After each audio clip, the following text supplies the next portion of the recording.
somewhere between raising the kids, paying a mortgage, and remembering my own phone number, my face filed a complaint. So this is where this serum, literally named Self-Esteem, I felt personally attacked in, yes, how did you know kind of a way. This is Dermaselect Self-Esteem Beauty Sleep Serum.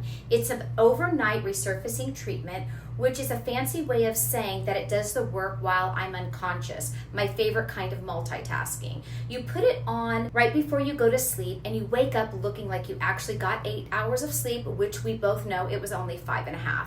And here's what is actually in it: a glycolic acid and a salicylic acid, which are like exfoliants sweeping away the dead skin.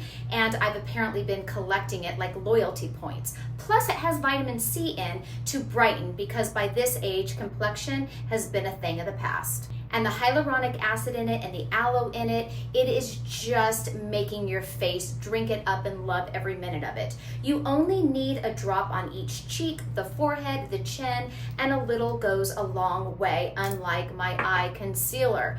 I just put it in my hand like this. This is what it looks like, a gooey, clear liquid. And I put it on my fingertips. This is more of a better situation on my skin, and ask me how I know. After a couple of weeks, I had smoother, brighter skin. My unlike pores stopped staging a protest. Now, when I wake up and go about my day, it looks like I actually have my act together.